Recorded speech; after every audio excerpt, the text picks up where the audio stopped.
Hey everybody, Jonathan Moody here for Shark Attack Sunday. Woo!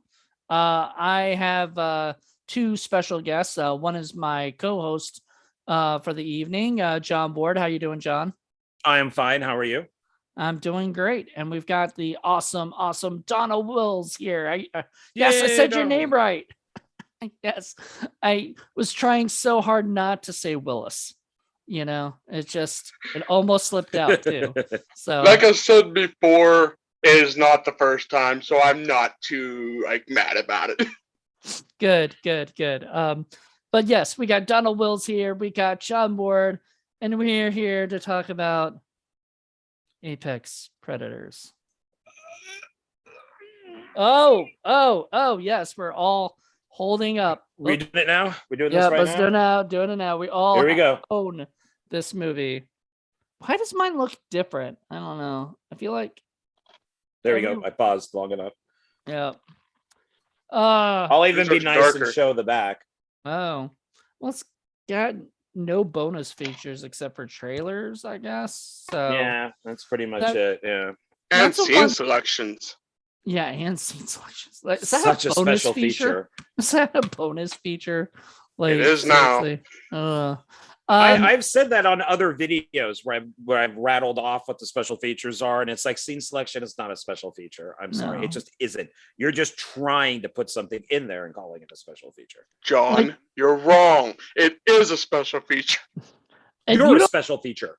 if It is not. has there ever been a movie that didn't have scene selections? Like, have you guys ever gotten one that didn't have one? A VHS. Well, That doesn't count. Or if you put your movie through Kanaki and just put just the movie. There's Oh, no scene that's selection. right. Sometimes Yeah. it just pops up the movie and that's it. And then once it's done, it just like goes to like the No main replay. no replay. Or it will just go like straight to the whatever the DVD menu is, like not even like the menu of a movie, Oh, but like whatever the DVD thing is. Oh, those are rough, man. That's like when it's like the barest of the bones, like they can't even afford a main menu. At least this had a main menu, and at least this had scene selections and trailers, I guess. I mean, that's the other thing I hate. It's Wild Eye puts it out, and Wild Eye generally doesn't get special features, or people don't spend a lot of special features to them. I've noticed that, and I don't know if Which it's is disappointing. Yeah. I would have liked to have had audio commentary or behind the scenes on this. So yeah. I know a little bit of the behind the scenes on this, but not a lot. Well, I mean, and let's talk about it real quick. It's directed by Dustin Ferguson, who we all know of, or been Facebook friends with him at some point. And he basically, what he likes to do is he likes to shoot movies pretty quick and get them out pretty quick and everything. And I just don't think he has time to do audio commentary or send behind the scenes because he's busy working on the next project, whatever it is. I don't know. I mean, he's got all the materials he can. I got to ask you, is that actual wallpaper for Apex Predators? Because that's just not the front of this. You got more sharks there. Do I? Oh my God, I do. I Did guess they it is actually wallpaper. make Apex Predator wallpaper? I guess so.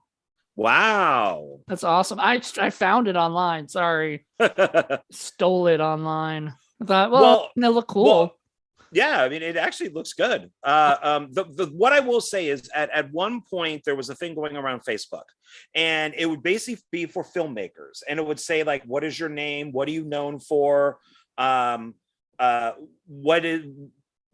What do you always put into your films? That type of thing. And the thing is that what Dustin put into that is exactly what's in his films. So if people sit there and go, oh, he's a really shitty filmmaker because he uses stock footage, it was in that thing on Facebook. It says, like, what are you known for? Long walking scenes. I remember him putting that, like, what is your film trade or something? Stock footage. He put all of that in there. And he even told me that that's his style. That's what he does. So if you're going to watch a Dustin Ferguson film or review a Dustin Ferguson film, you have to know this stuff is intentional, and I'm not saying that in a positive way or a negative way. That's just It's what just he the way does. it is. It is. I mean, after a while though, it does get a little boring, not just to say like that stuff, but like, I would like to see a Dustin Ferguson movie where he doesn't do any of the things he's sort of known for and tries to step out of the box and tries to do something different. But it's just not going to happen anytime soon. He's it's kind of stuck in that way. And he used to be a different filmmaker. So when I was hanging out with him and I was at his house, we watched one of his first films, like Terror at Black Tree Forest. He made 3 of them. I think I made it through 2, and then it just got too late. And I was falling asleep for the 3rd. But he actually had B-roll. He had, everything like what you would think a filmmaker would put into a movie. He had it. And I looked at him and I tried not to be insulting. It was kind of like half insult, half joke. And I'm like, dude, this is the Dustin Ferguson I want to see. These are the movies that I want you to make. What changed? And he goes, yeah, I just got bored of doing that way and I don't do it anymore. Maybe he'll get bored of doing it this way, the way he's doing it right now. I don't know. He's been doing it for so long. Who knows? Well, Donald, what's your take on his films? I mean, I look at his films as mindless popcorn movies. It's pretty much what I look at it as. They're not really. Are they the best movies in the world? No. Are they the worst movies in the world? No. I mean, I've seen worse movies than Dustin's movies. I will give the man credit. Now, to his defense, a lot of times Wild Eye won't release a movie unless it's 60 minutes or more. So that's why a lot of times he'll add more stuff into it. I think for his Ebola Rex and stuff, that's why he added the whatever her name is, Mavoya or whatever her name is. Oh yeah. You know what I'm talking about? Yeah. That's why he added her segments in like the beginning, the middle, and the end. He did that also with Murder Hornets, if I'm correct. Yeah. What actress? Who? Oh, Malvolia, Jen Nangle. Oh, okay, yeah. Yeah, the horror host segments that he put in the movies mainly to make it longer, because Wild Eye won't release a movie unless it's 60 to 70 minutes long. Yeah, I mean, it says 71 minutes, but really it's 60 minutes, maybe, give or take, because like. Well, yeah, take out the credits. I mean, there's 12 minutes of credits on this, 2 minutes at the beginning and then 10 minutes at the end. Right. So, and it's just the same. And I don't like when any filmmaker does this. I don't think that you should just use the same credits that are from the beginning of the movie at the end of the movie. Right. And it just seems lazy to me, just flat out lazy. And I don't think that you literally have to put every single person in the credits, just because Bob happened to find a park. I don't really think that you need to put Bob down for locations. It's like, maybe put him in the special thanks or something or whatever. But people do that for padding, like, Oh yeah. And when I'm on set, when I've been on set, people will find things and they'll say, "Oh, I did this, so I should get blah blah blah credit." And I believe that's what Dustin does. Is somebody says, "Oh, I did this, maybe I should get credit for that." He's like, "Sure, just gonna put that in there." I mean, which is funny is he didn't used to be that way, and then all of a sudden, like, I was really surprised with the amount of credits that I got for Axe Grinder 2. And it was just like, oh, okay, I didn't expect that many. But I don't think it was that way. I think it really was like, okay, well, just because you found me a parking lot doesn't mean that you're going to get location credit. When I worked on Collision Earth, the Asylum movie, I was supposed to be a production assistant. I did production assist a little bit. I wasn't doing it the whole time because I was acting, most of the time. Then at the end of the day, they did not give me a production assistant, credit, because I technically wasn't a production assistant. So I don't deserve that credit. So, I mean, that just goes to show you the difference between somebody who's very, very almost no budget, has a little bit of budget, as opposed to somebody who's got a little bit more budget. who's just like, we need to make sure these credits are tight. Like these are like who are actually did the job that they said they did, that we say they did. Yeah, That's my opinion. now today, it's literally like every single person, including their mother and dog, get credits at the end of movies. I mean, and that's a lot of the running time are those end credits. When if you looked at something that was shot in the 70s, a lot of the times at the very end of the movie, it just said the end. Yeah, that was it. Well, And it had the but main they had the guys credits at the beginning. Yeah, it had everything. Yeah, but at it the wasn't beginning. everything. I mean, it was just like, they do costumes or effects, producer. It wouldn't be, the person who brought the newspaper to the, it's just these days now it's literally everything. And I guess that's a good thing. I mean, everybody gets credit, but it's I think for low budget filmmakers, it's just a way to pad it out. I think your cat wants credit right now. I know. It's Boris. He just wants attention. So I left him to come do this. I was petting him and I left him to do it. So he himself is an apex predator. So there you go. To go back to the movie that we were just and to go back to this.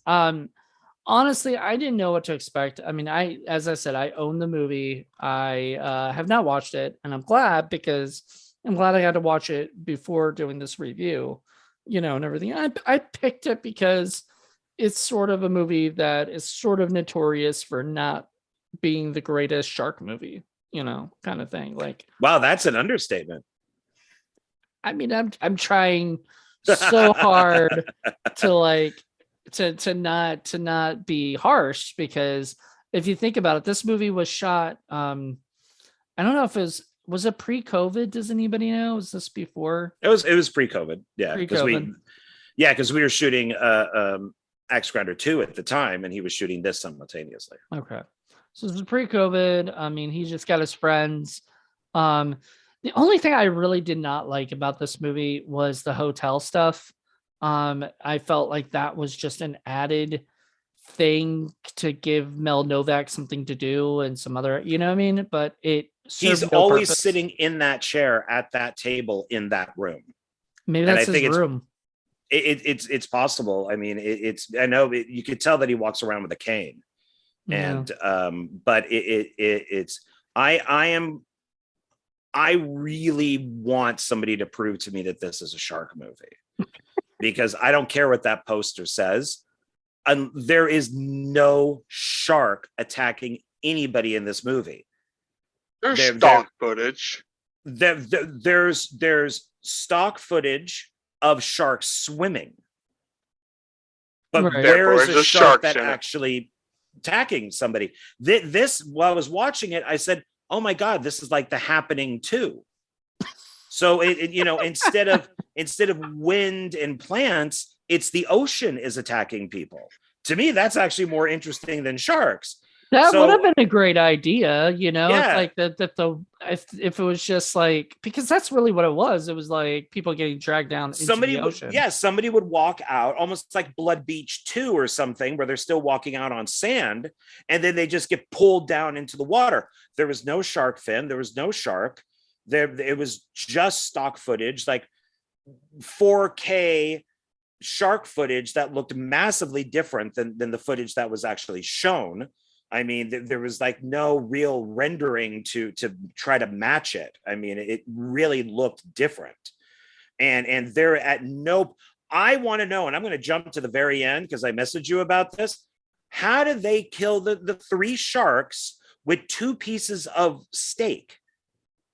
I don't even understand the plan. I went back and rewatched it, and I still don't understand the plan on them killing the 3 sharks. I thought there was only 1, but I guess according to the poster, there's many. But did they? Because the dude woke up and it looked like he woke up from a dream. Was it a dream? Dream sequence. That was all a dream. And that is the laziest, sloppiest writing ever. You know what? If it is a dream, fuck you. No. Because that means I just wasted 70 minutes of my time on a film that never happened. Right. Fuck off. And then on top of that, then at the end you see the giant shark thing. which is the best part of the film, and it's only on there for 2 seconds. Mm-hmm.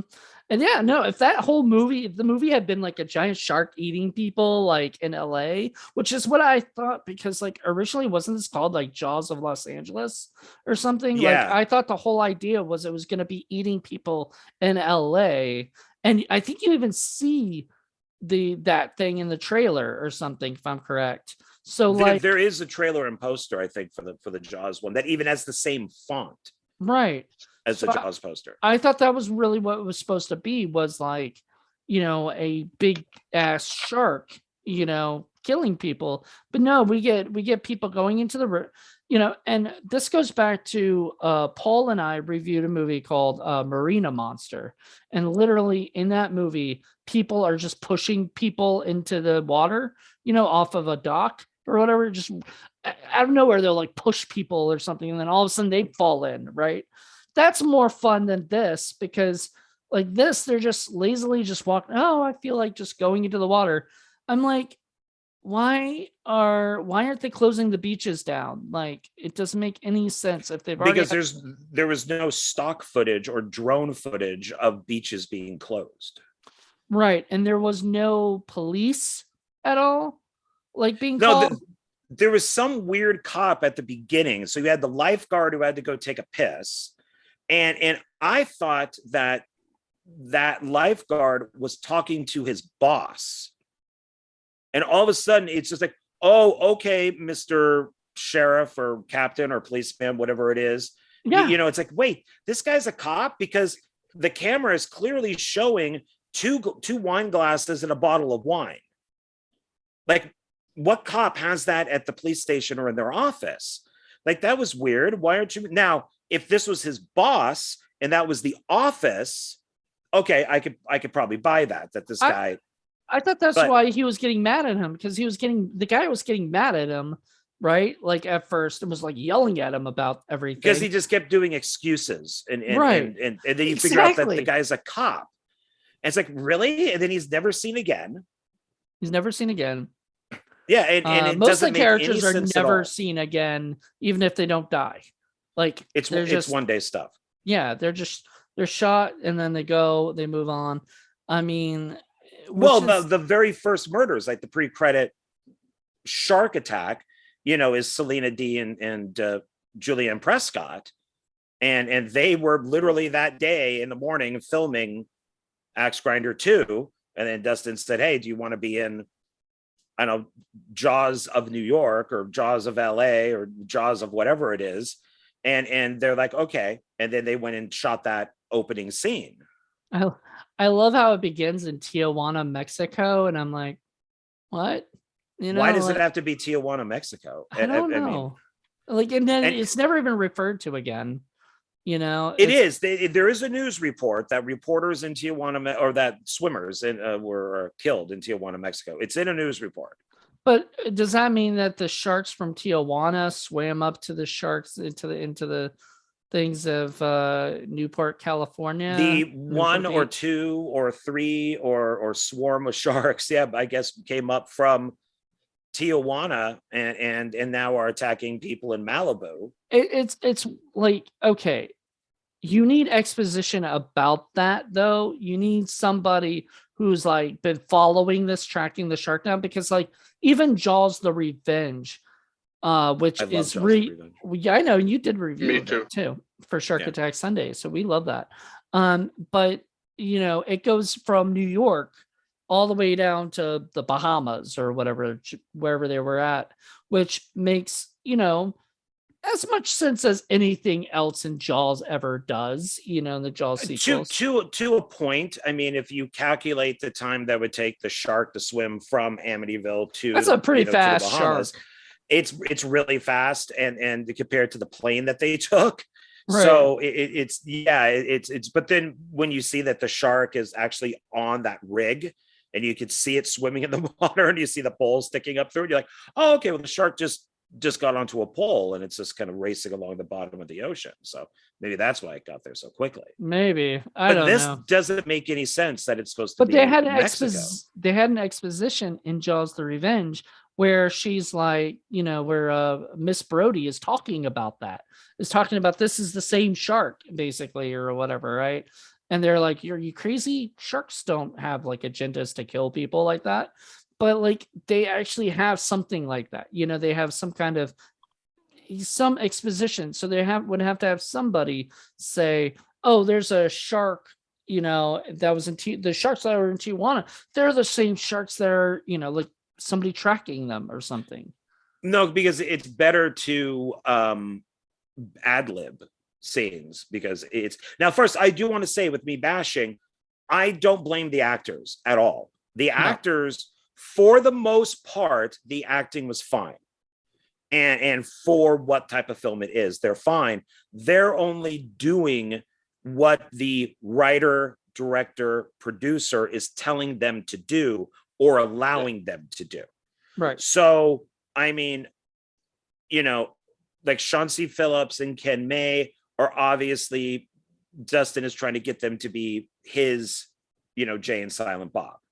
All right. And it actually, fails. In my mind, it utterly fails. But feels more like Beavis and Butthead. Yeah, okay. All right. Okay, I'll go along with that one. Yeah. Yeah. Well, they were just I don't know. I think the biggest problem with them is like, okay, so what makes Silent Bob and Jay so good is like they look different enough, right? They look like these two guys that are whatever. Those two looked, I mean, they didn't look the same, but they looked similar enough where it's just like just two guys, like they weren't the Harold and Kumar, they weren't people who stood out and looked different, or whatever. They just look like two they white don't guys. have a distinct look, Yeah. And it's, I mean, and they play, I guess it's supposed to be the same characters that are in Axe Grinder 2, so that, which really annoyed me, but which I guess is fine or whatever to pad out the time. But it's are they the same characters? Is this a crossover thing for? I think so, but they die in Axe Grinder 2. I think they get murdered. Or you say, well, they don't die in this one, did they? I don't No. remember. No. So maybe they were there first, then they came over to the Axe Grinder 2 movie, and then Yeah, but and then right after this film, they got killed in Axe Grinder 2. So if you wanna tie it all together like a Ferguson cinematic universe, thing. This one's first, then you watch Axe Grinder 2, and they're connected somehow. Yep. There you go. Somehow. Yeah. Somehow. We don't know how, but somehow. Yeah. I don't think anybody knows how, but they're connected. No. And I don't know who asked me at one point, somebody said, how do you make a shark movie without sharks? And this is it. This is the movie that, that it is. Because unless the sharks are invisible, maybe that's why they were mutating, that it should be called like invisible apex predators. Invisible sharks. Invisible predators. Which would have been kind of cool. You show the stock footage of the shark, and then you just with a VFX, you make it like disappear. And then you see somebody being pulled under in the water. That way you don't have to show the shark. I think I'm giving this movie a little bit too much credit, but maybe that's I'm going to automatically say yes to that. Maybe that's where they get the predator from, because they go invisible, don't they? The predators and Predator. Yeah, they have the There you go. Oh. I'm giving it a little bit too much credit, but I'm trying my hardest to I don't know, to not bash. But you don't have movie, to. Okay. Anything. So I don't know if Donald has seen these, because we have our second film that we compare shark movies to. So first is 90210 Shark Attack. Mm-hmm. So that was the bar that we were setting at. Now it's also low. Yeah, which is now also Huntress, Shark Huntress. So that is. So where would Apex Predators land in that? I mean, I almost think it's tied with 90210 Shark Attack. I mean, because they have similar stuff, like people walking for whatever, and barely the shark in 90210 Shark Attack was just literally just a holographic shark thing, CGI shark. The same one. Yeah, the same one over and over. So is this also a Dustin Ferguson film or not? No, that's a David Dakota film. Okay. Yeah. I was wondering, did And, he make another shark film and I didn't know about? but it's also 90210 Shark Attack, so it's set in LA. Oh boy. Yeah. So I'm gonna say that I still think 90210 Shark Attack is the worst one. is the worst one. You think Yeah, it's worse than this? because I gotta say, I'm surprised to say this. I was not bored really in Apex Predators. It moved, it had different locations, it had different actors, Characters. But Yeah, the biggest so- problem is I think what bored me at times was characters that they just don't, like, all the stories just don't amount to anything. Well, It's and- like, yeah, well, and you don't understand what they're saying, and I I don't mean to sound mean, but there is a black actress in this who I could not understand one word out of her mouth, and I don't know if that's her acting. I don't know if that's the sound. I don't know I what think it it was the is. sound, because I know what you're talking about. Yeah, I could Yeah. not hear one word, or understand, I should say, one word she was saying. And because there's a difference with the sound and what she's doing, is with her, I couldn't understand it. And then there's a scene with like the two main characters that are sitting on like a wall or something, and they're talking about their relationships and stuff. Once again, that I could not hear. Yeah. That I can actually amount to something here. When I was watching this, I was watching on Amazon Prime, and I always watch stuff with the subtitles. And when she was talking, even Amazon didn't even know what she was saying. So I'm like, what did she say? I played it That back, is- and I it's just, and when she started talking, it's just nothing. nothing. It was I was like, wait, there was nothing there. I don't know. you couldn't. I mean, And- it wasn't and- everything. It was just it was one part that did that, and it was like, wait, what's she saying? And I even tried to listen to it, and I think she was trying to say something, and I think maybe the girl that she was with was her giggling or something, kind of like overpowered her talking, and so that way you couldn't really understand her. What? So, like, the girl that she was with, Giovanna Casanova, I really liked her in this, but like, once again, it was sort of like there was no point to that storyline, because it would have been a great storyline had they pushed that girl in and she got eaten by the shark, right? But what they put her in what the and nothing what was up with happened. that? Like, nothing happened. No, No point to it. So it was like, there's so much dialogue in this that seems unnecessary, because one, sometimes and once again, I'm not blaming the actress for this. This is a sound issue where maybe it should have been ADR'd, but it's if you can't understand what one of the characters is saying, you have to fix it. And it may be kind of like with Shark Huntress, where I had a really difficult time understanding our lead. And a lot of it is that I don't work well with accents. So especially really thick ones. So like the actress that was with our lead, she's gorgeous, but she had an accent, and from time to time I had a hard time hearing her and understanding what she was saying. And so that's a me thing. That's nothing against them. I mean, they can't help it. Once again, subtitles generally help. So if as Donna was pointing out, on like Amazon Prime, there's going to be subtitles. Tubi will have subtitles. But sadly, the DVD for Apex Predators did not have subtitles. No, because I couldn't figure it out with our main two people, who I believe that's Eric, who actually played Axe Grinder and Axe Grinder 2. I could not, that whole conversation of them talking about their relationship, I had absolutely no idea what they were saying, because I couldn't hear it. The music was so overbearing, and the stuff around them, I could not I could not hear. I have to do a difference between could not understand and could not hear. Okay, so another thing, you guys got to help me understand this, because maybe you guys know the answer or not. But the whole hotel situation of him opening up his hotel like at a certain time or whatever the plan was, like the grand opening of the hotel, I think was like a big plot point to it. Then what does the shark attack stuff on the beach that's not connected to the actual hotel have anything to do with the hotel not being able to open on time? Because I guess they wouldn't be able to open up the hotel without people being able to use the beach and going into the water. I know they could do that. They'd just tell people you can't go on the beach. Then probably nobody would show up.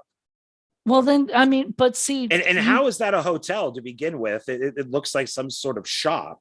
right? I mean, I think what it is the hotel is on the beach.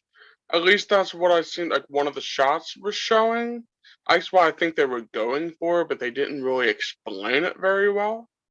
Yeah, that was another thing. Is like, it's right on the beach because that's where they go at the very end with the meat. Is that they and I love at the end how all of them are looking out a window that's not there. yeah, And they're cheering and it's like, okay, if you're looking through a window, nobody's going to hear you to begin with. okay, But my confusion with the hotel is you have Mel Novak and he's talking to three people. And I assumed all three of them were just employees. And then all of a sudden he says to the one guy, come with me because one day all of this will be yours. Wait a minute. that was supposed to be- guy, but he just called him sir. Earlier, he goes, sir, what would you like for me to do? Now, to get away from that, what you do, it's very simple. You go, oh, dad, what would you like for me? Not here, son. Here, I'm sir. Or he changes it. Well, dad, I mean, sir, what would you like for me to do? Because it wasn't until later where all of a sudden he goes, well, dad. I'm like, wait, what? You guys are related? Because it seemed like you were just an employee. I know it. I feel like I don't know how Dustin does his scripts, but I feel like sometimes a lot of him. I feel a lot of it's improv or something, or they're just trying to figure out, how to work certain things out. The other thing I hated was the end of the movie. Toward the end of the movie where Mel Novak died by taking pills or whatever, and then all of us, even though like maybe 5 minutes ago he was like so intent on this is opening up and I'm gonna be so blah blah blah blah blah, but then they get him and they go, oh my god, he's dead, and they're like, oh god, he's dead. Okay, did they cut him up? Is that where the steak came from? Maybe. Were they like cannibals and they cut up Mel Novak and that's where they got the steak from that they threw to the alleged three sharks? Because like you said, he's alive and happy. He ODs on something, and then the doctor guy goes, well, we need a human to go into the water. Why? I don't know. And then, I mean, it could be anything. And then that cuts to the main guy with the rope around him, and he's got two pieces of meat. So it's like, I mean, I'm joking, but it's like, did they basically cut up Mel Novak's character to get the meat? Like, where did they get the meat? Who knows? They just got meat lying around, That was another thing. And then the other thing is like nobody calls the police at all. Like once somebody dies, like especially your father dies, you don't call the police. And what is Sean and Ken doing in that scene? He got everybody on one day. And they're like, we're just gonna film all this stuff with you guys because for some reason no sense. No, it doesn't. Why they would be there at all? And then Sean does some ad-libbing, but he's dead. That. Oh, he's really dead. But if you look at where they're standing, where like they're looking out the window, there's little shelves up on the wall that have like little bottles, and it's like a shop. There's it's something that deals with those bottles. It's not a hotel. It's not, it doesn't make any sense whatsoever why those people would be there. And then I got grossed out that, oh God, I'm blanking on her name. I'm so sorry. The girl that's supposed to be hooking up with Mel Novak. Oh, Sherry Davis. That thank you.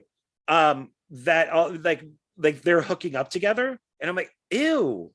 Yeah.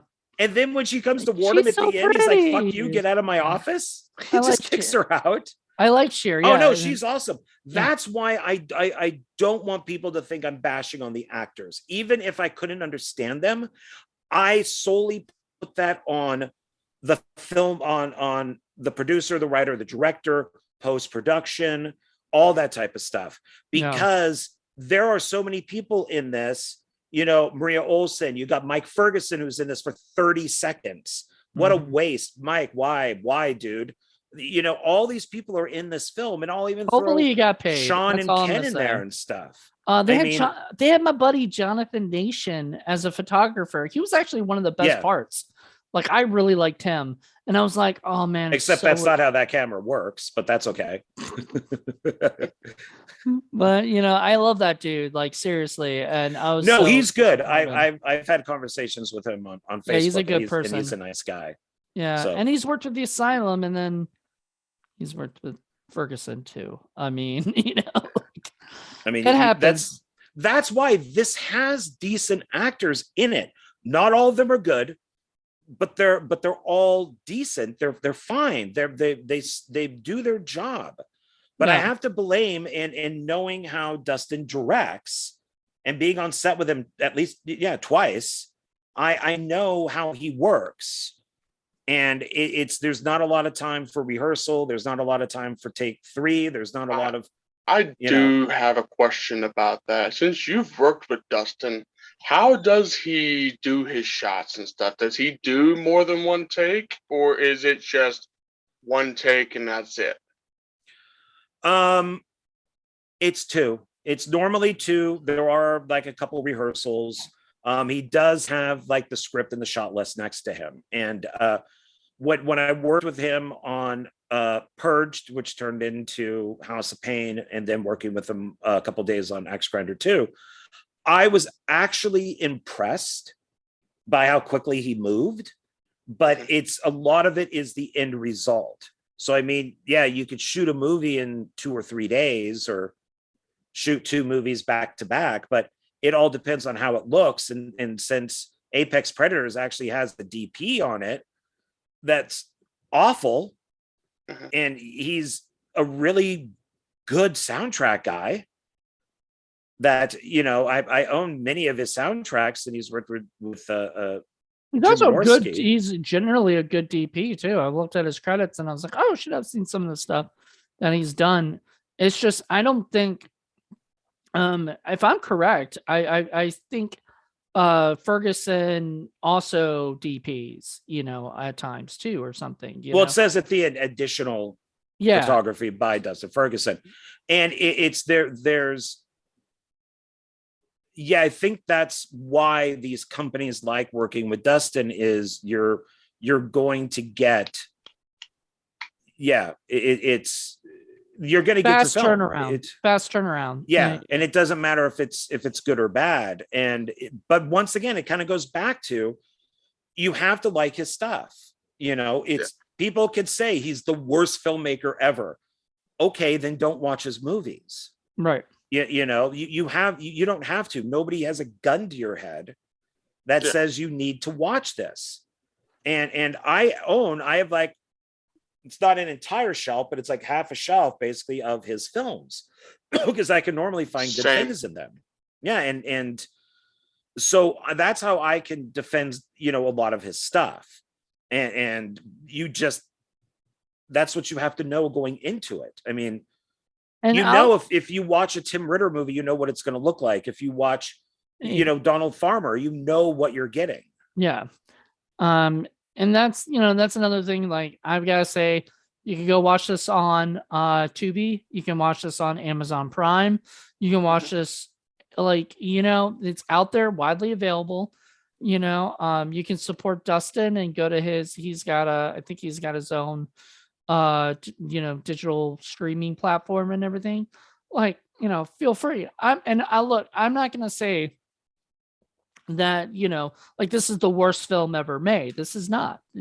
As Donald pointed out, this could be, but the problem is Dustin has made enough films by now that he should be better than this, and I He's know made he over 100 movies. I know, and he made Apex Predators 2, The Spawning, which I think is the worst tack on because That of the is his biggest problem, and that is it, is his lack of originality.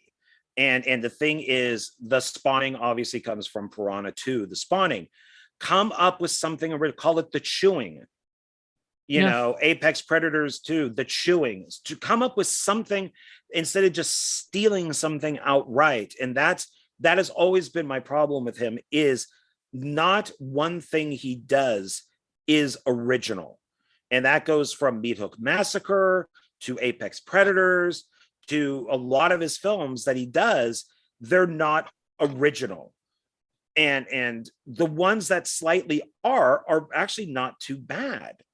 And it's and like, maybe if he kept with that, like, or whatever, but I mean, he's got to keep doing what he's doing and making making stuff that and stuff. keep making stuff, and then people will watch it. And then the problem is, if he goes around and says my style is, which he says he said, my style is people walking, and then that's all people talk about in every review is how terrible, how boring the walking is. After a while, you got to look at yourself, man, and you got to be like, you know what? Maybe the critics, the people who are watching it, the audience is right. Flashbacks. That was the flashbacks. third. Walking, Flashbacks, and stock footage. Yeah. That's pretty much Camp Lead 5. Pretty Yeah. much all of Camp Lead 5, if you want to get down to it. Yeah. And John, I want to add something to what you said. The non-originality thing. As someone that likes Dustin movies, I could say a lot of his movies is pretty much what the Sci-Fi Channel does with, like, whatever the big movie is, or whatever a big movie at the time was. They'll do like a rip-off style of it. So this is pretty much this, but low budget. Mhm. Yeah. Well, yeah, and that's the thing. So, but I don't even think that he would do good with Asylum movies, because at least Asylum does 8-headed shark attack. It's not just shark attack. So they do put something different in here, and that's the thing that. And here's the thing: I could be totally wrong about this. I don't know, but he was making films one way, and then I did Meat Hook Massacre 4, which looks like a real movie. There was a budget on that. There was like $3,000 put into that, where the Meat Hook movies before that had like 100, 200, 500, whatever it was. And mine had a budget and a location and had all that stuff. I did notice that Dustin's films went up. Like it was almost like, oh, okay, now I need to kind of step up my game, because Meat Hook 4 looks good. It sounds good. And the editing is, well, he edited the film. The film is for the most part well edited. I would have done stuff differently in some things, but it's okay. And so Meat Hook 5 was a little better, and he got like 3 movies out where it's like, oh shit, he's actually improving. His movies are better. And then he just went straight back to what he was doing before, because he was making so much stuff that he got a system down. And it was like, okay, if I use this location 20 times, if I use this car 20 times, if I use, he has a complete, it's like a machine that he just pumps these out on. And now they're all kind of the same. Like, I own Ebola Rex. I haven't watched it yet, but even Joe Lujan, when we watched the trailer, he goes, man, that T-Rex looks good. And I'm like, it doesn't look too bad, does it? So, I mean, it probably wasn't done by Dustin. It was probably done by somebody else. Yeah. But at least that's a little more original. Yep. Yeah. I mean, hopefully, hopefully a lot of his newer stuff. I mean, I know a lot of people that I adore that keep working, on these projects with them and everything. And I really hope they just keep doing it, that they that these movies get better and better or something, sadly, so far I haven't really seen much change in him. No. No, there and really And that's unfortunate because he knows all the aspects. If you and I'm going to bring Joe Lujan up in this again. I mean, if you were to see his setup in his room that he has, you would think this guy works in Hollywood. And I mean, it's all there. I mean, and I joke about it, how Joe could take like a paper clip and a rubber band and make it look like the Starship Enterprise. And Dustin could do the same thing. So the last that I know, he was just using a simple laptop, and that's what he was doing all this stuff on. But yet he knows what he's doing. And it's frustrating to see it not happening. It's kind of like that person who has such potential to write a book, and a good book, but only wants to work at Barnes and Noble. Yeah. It's the potential to do better. Yeah. And he has all these people around him who work with him. I mean, I mentioned to you when I messaged you, I said, oh, wow, I know all these people. And Brink Stevens, I adore her. And yeah, she was wonderful in the movie. It's with Vita, both those women were just, great as the doctors. It's just, their stuff just didn't make any sense. And it was almost as if like they were just afterthoughts. Like, oh, we can get Brink Stevens in this movie. Let's write a scene, with her explaining things. And Brink is great to work with because I worked with her on Meetup 4, and she was a pleasure to work with. I've met her. When you have somebody like that, yeah, give her something to work with. Because where were the sharks mutating? Like how were they mutating? Why did that even matter? It didn't. That's the biggest problem with this movie. It's just there's so many things that could have been better. And Paul's talked about this, even with you, John, where talking about this on our shows or whatever. The one thing that you do not have to have $1 million to do is write something good. You don't even have to have a lot of time. You just have to have enough time to get a decent script done. Problem I feel like with him is he's like, we got to get this done in a week so I can, send this off to the distributor and get a new movie done. So I'm going to write for a day, make a script. We'll make everything else work. We'll put it together. And you are lacking on the time and the patience that it really takes to be a good filmmaker, Oh, absolutely. I mean, and my film experience, I went to community college. I went to 2 community colleges for film, and I learned a lot from that. And then it's just experience of working with other people, and I still work with other people. I work crew, and that's how you learn how to do things. I mean, working with Joe Lujan all the time, I watch what he does. Working with Drew Marvick, I see what he does. Working on the Are They Dead with the Mahal brothers as a production assistant. I watched what everybody did, and that's how you learn. But if you and you and I have talked about this many times with Dustin, if somebody does a review and says it's half a star out of 5, and these are my reasons why. Dustin Hubbard, by the way. Dustin Hubbard, by the way, right? Like that's who we were talking to. That's what you said, right? No, I might have said Hubbard by mistake, but no, Ferguson. Oh, no. Okay. I thought you were okay. Never mind. No. Dustin Ferguson. So if there's a review out, half a star, it's a Ferguson film. Let's say Ebola Rex. The critic gives it half a star, and they give their reasons why. Could be mean, could be nice, whatever it is. Dustin will not take anything from that. And you and I have talked about that, where he will block that person. Yeah. And you need to. When Aximus, you're never going to learn that way. Exactly. When Aximus came out, I had a female critic who sat there and said my film was an abortion. And I took something from that. I looked at the movie again. I said, well, why does she think it's an abortion? And she just talked about bad acting and bad editing and bad directing. And I wanted more than just this movie sucks type of thing. But you got to take stuff from that. And if you're not willing to listen to somebody who's going to say, Dustin, you're going to be making Apex Predators 2. Here are the things you might want to avoid that you did in the first film. you should be willing to listen to that. And then Right. if they give you 10 things, maybe take 8 of them. Well, You know, and that's the truth because I had what it was so funny.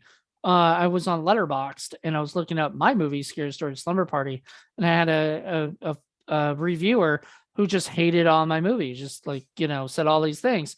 Then he went and said really nice things about Axmas. He really liked Axmas.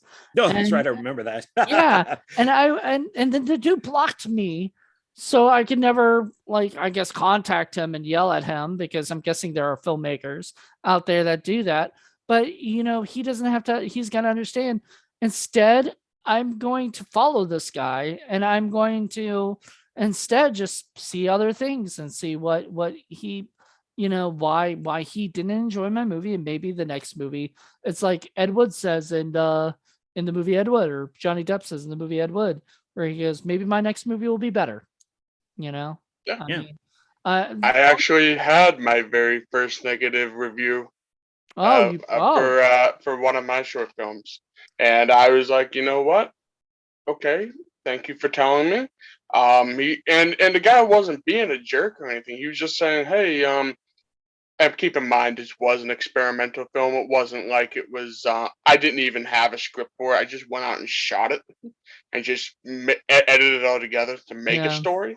And I told him, I said, well, it was an experimental film, and he said, oh, well, that makes sense. He said, but if from now on, you might want to write a script, you know, watch the shaky camera, stuff like that. And I was like, well, that's great. I appreciate the criticism. Please let me know if it's good or bad. Tell me, because that's the way I can learn.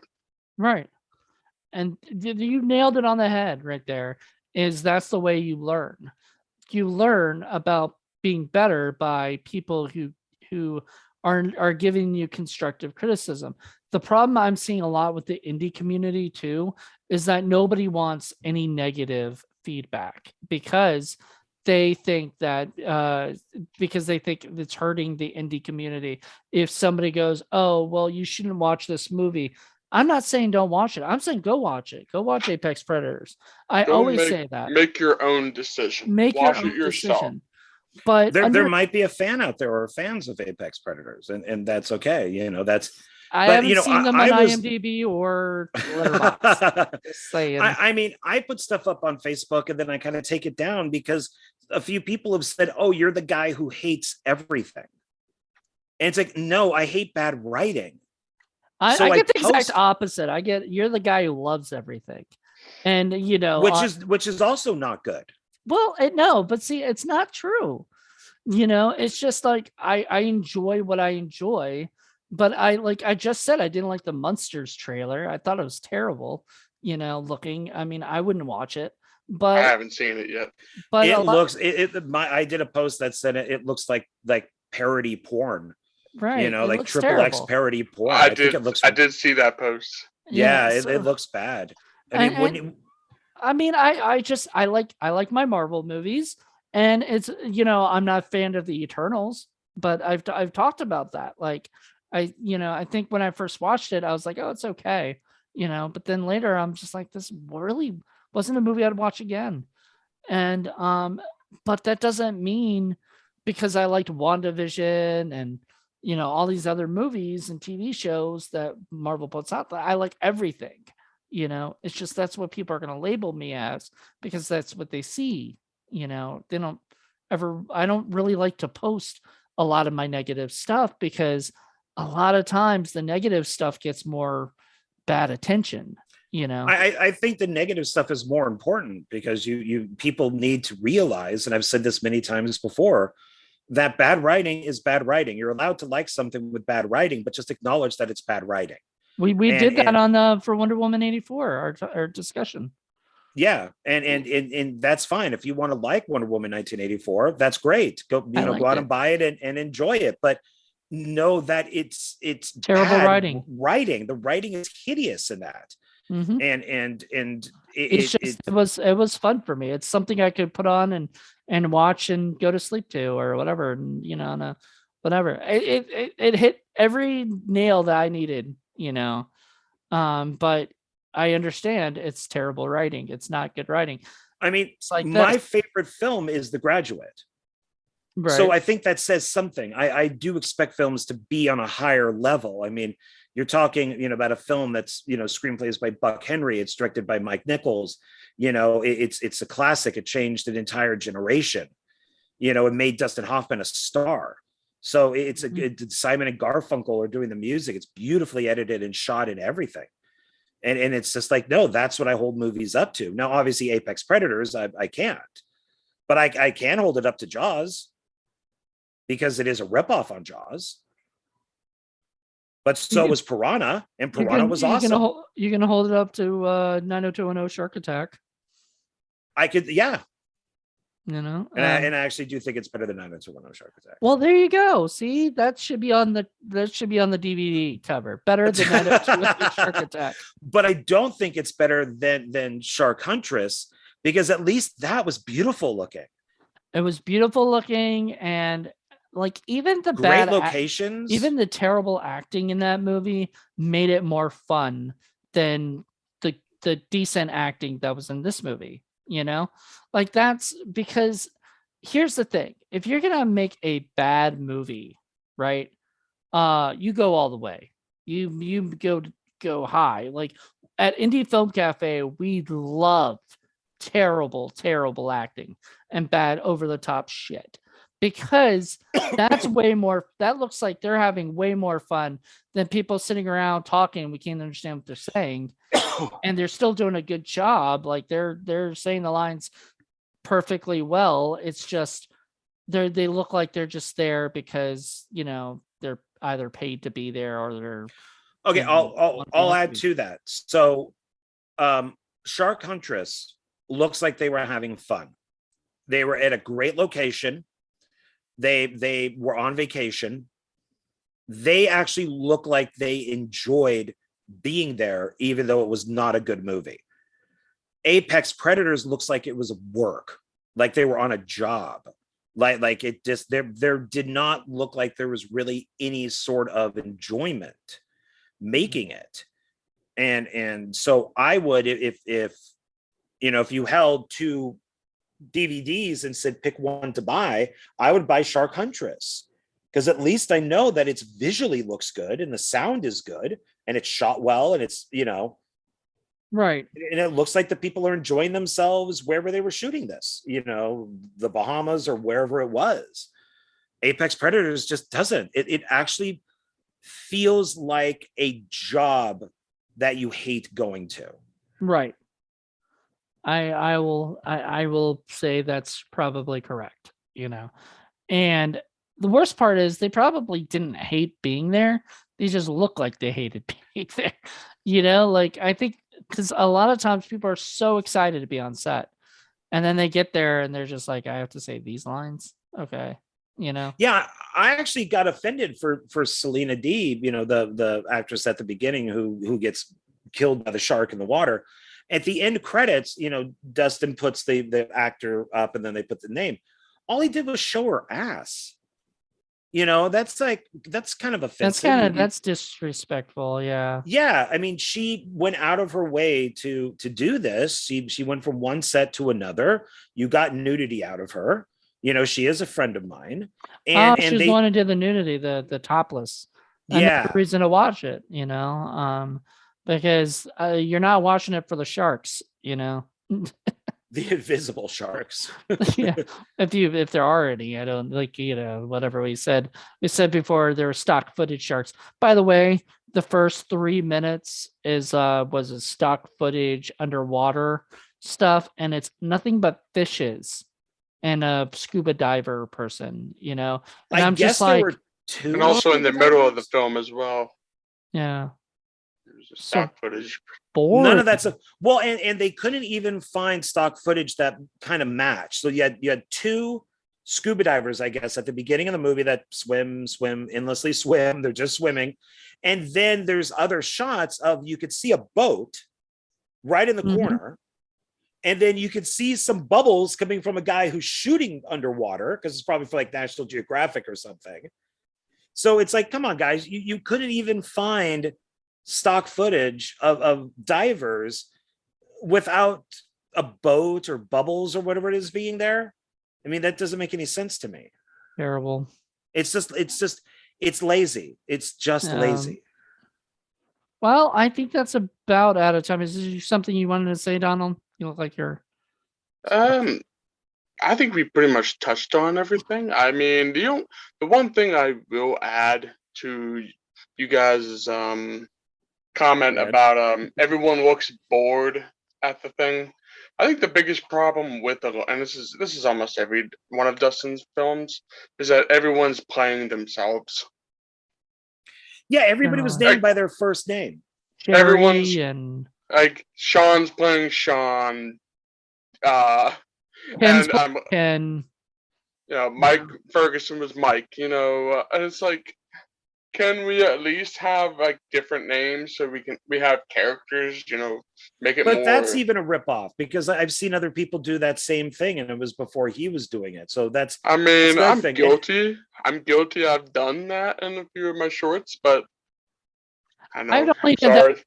We only did that once, and that was for Sierra, and I actually got flack for it because somebody was like saying, I think in a comment on the Scream Queen campfire thing, like, why would she even? Why they were so they were so unoriginal, they couldn't even come up with a name for her character, and I was like, I think the whole point was she was a Scream Queen, and she was the only Scream Queen in the in the group, so that's why we named her Sierra. I mean, because originally I was going to do that. I was going to have Sierra, and I was going to have other people actually have their regular names.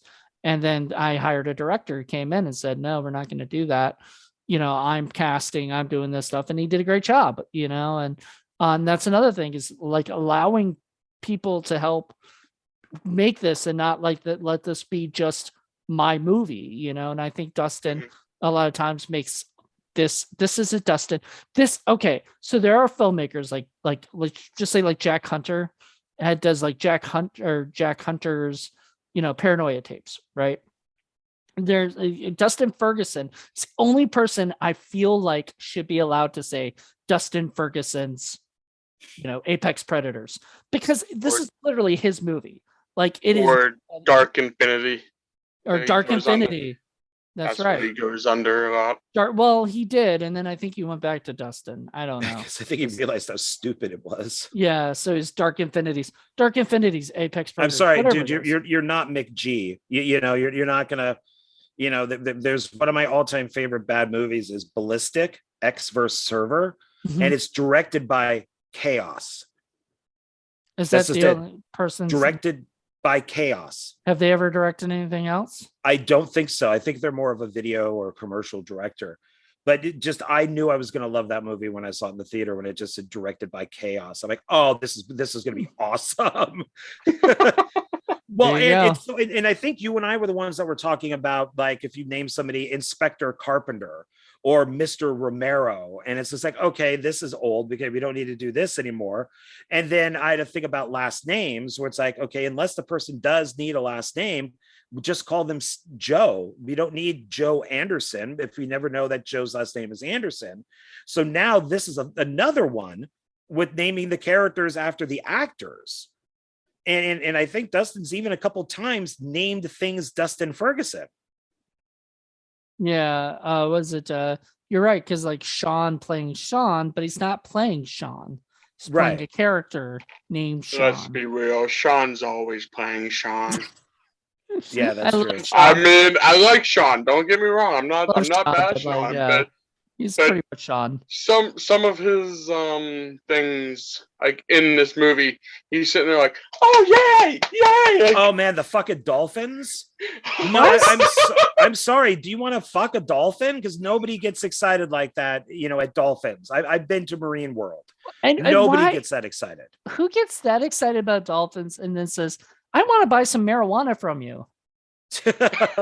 Like, I mean, like, what? And why does Ken always has something to do with drugs? It seems like I saw Robo Woman, and he was like a drug dealer in that movie. Is this better than Robo Woman or worse than Robo Woman? I don't know. I never I would seen say Robo Woman, so I I think can't I think comment. Robo Woman is. I I think think Robo Woman is Woman's worse. And I that's think Robo Woman has to be our kind of like where we do the 90210, Shark yeah, it's Attack. got I to be the think Robo catalyst. Woman Yeah, has to be for Dustin stuff from now on. yeah. From now on, everything's like, is it better than or less than? And I don't know.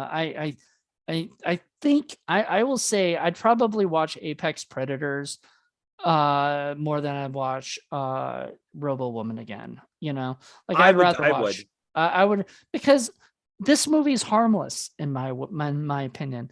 It is not a movie that's going to, because there are barely any sharks, and it's basically just a drama, involving different situations, or whatever. There's and a little bit of comedy with the stoner guys, a little bit, like comedy, but like the rest of it is just, I don't know. It's just drama, You Oh just my you God, need broke up you with need Ru- oh go on, I'm sorry. I was gonna say, you broke up with me like 5 years ago. Why are you trying? You're never gonna get me back, Oh, it's all just a dream, that bullshit. Oh my God, fuck off. If that's it, fuck you. There's only know. been one or two movies that have been, I remember sitting in a theater with Sucker Punch, and I love that movie up to the very end where it's all in her mind. And it's just Yeah. like, oh, fuck off. I just wasted over 2 hours of my time over something that was technically 30 seconds in her brain. Yeah. Oh. Now you know how we people that play video games feel when we have that exact same story when we just sunk 30 to 40 hours into a game.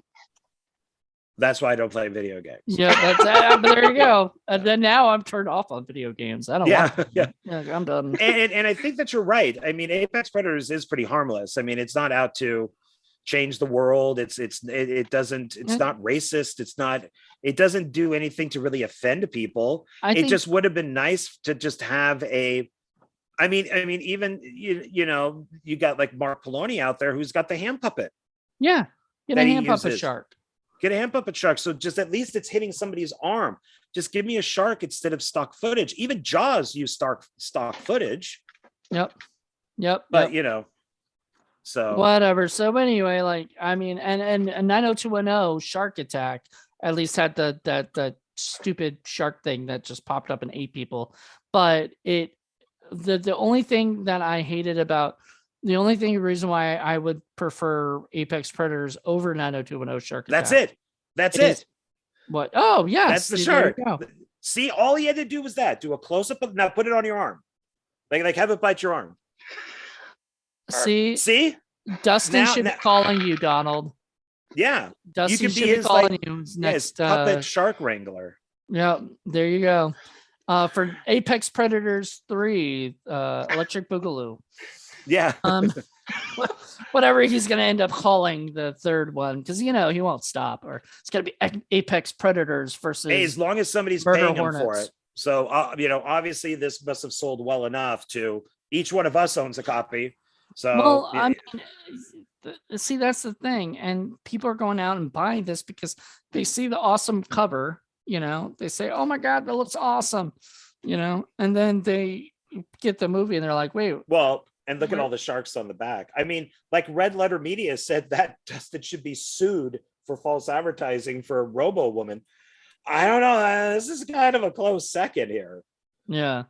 Well, Robo Woman. I think that's the whole thing with Wild Eye. I mean, they depend on the art to sell the movie. I mean, and let's be honest, how many of us suckers actually bought movies that were pretty terrible, but we judged it on the art? Oh, every one of my videos that I do on my own channel where I buy them from whatever company has shit on sale, I always say I judge this off of its cover. Yep. Yeah. Oh, this looked awesome. So I bought it. And then I read the Dollar Tree videos. This is why I stay away from Dollar Tree now. Well, and then you read you read the back and it has nothing to do with the movie. You don't know how many films I bought that I thought were like rape revenge movies, like I Spit on Your Grave, and then you read the back and it has nothing to do with I Spit on Your Grave. It's like a family drama out in the cabin. It's like, what? Our Looked like I fault. spit on your My grave. fault. Yeah. Well, thank you guys. This has been an awesome show, and This has been fun.